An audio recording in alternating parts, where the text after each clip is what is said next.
It means the world for me and my staff to be here. There is nowhere I would rather be. We've had this day circled on our calendar in the Pentagon for quite some time. It is great to be here at Fort Bragg. It is Fort Bragg again.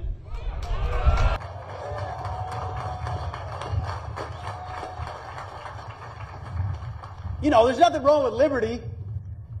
Give me liberty or give me death. I love it. But give me Fort Bragg every day of the week.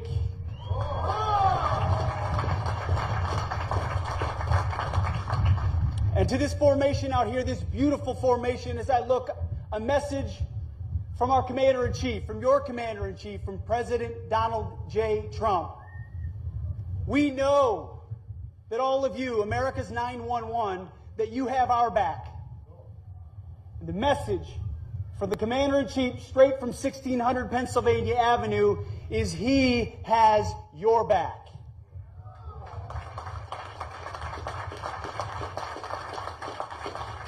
I get a chance to watch it every day in the Oval Office, on foreign trips, wherever he is laser focused on putting America and Americans first and ensuring peace through strength.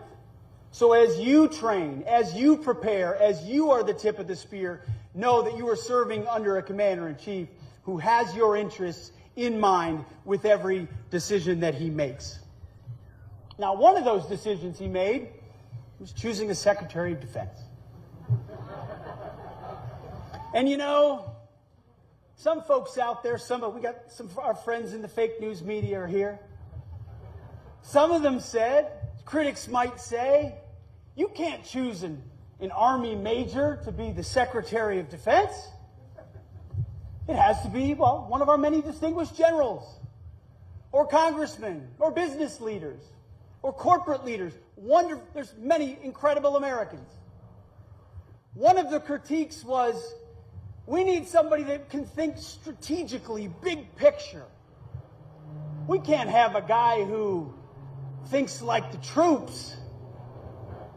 To which I say, hell yeah, we can have a guy that thinks like the troops. You see, my job is to think strategically, operationally, but also understand the tactical. I have stood not that long ago in a formation like this one. And if you didn't hear it, please rest. Double rest. If that's a command from the Secretary of Defense.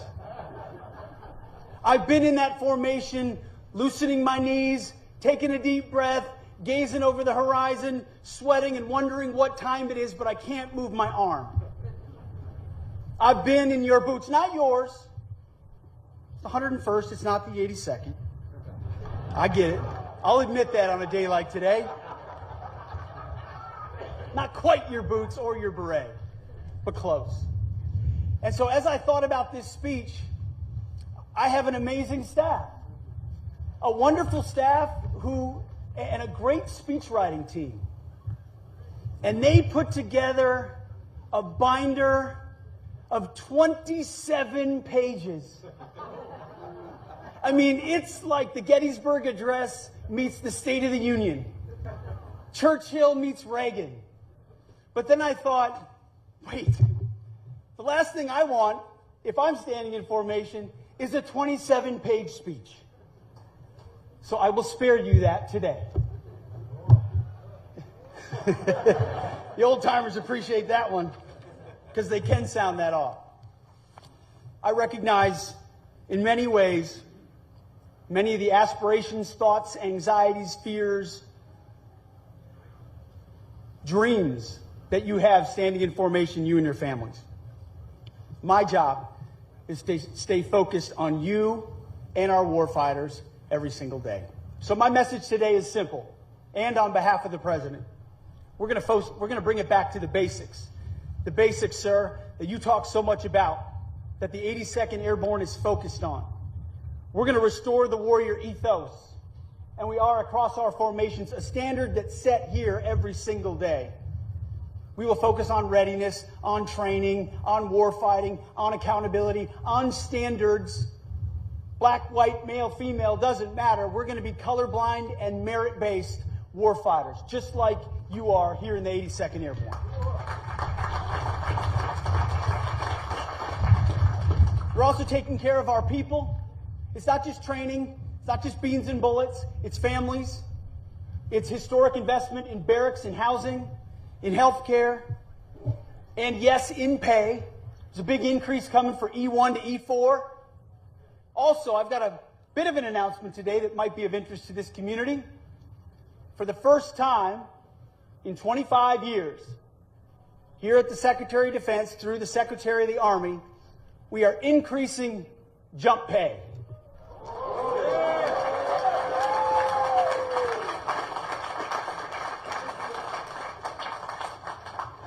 Not only are we increasing jump pay, but for the first time, jump masters who have never been compensated additionally for that additional duty are going to receive an additional $150 a month in incentive pay.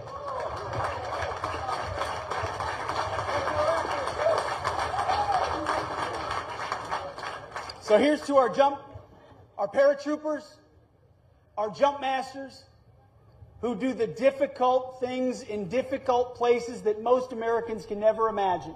But I want you to know, inside the corridors of the Pentagon, you are on our mind with the decisions that we make in budgets, in planning, in deployments, in orders, in reorganizations. We have you and your families in mind. We're also going to rebuild our military. President Trump is committed to historic investments inside our formations.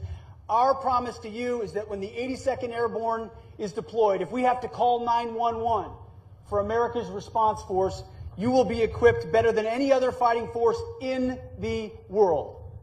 You should never enter and will never enter under President Trump's watch a fair fight. That's my promise to you. We will rebuild this military.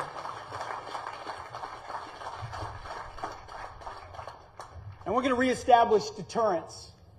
Unfortunately, for a number of years, the world watched and wondered where American leadership and American strength was.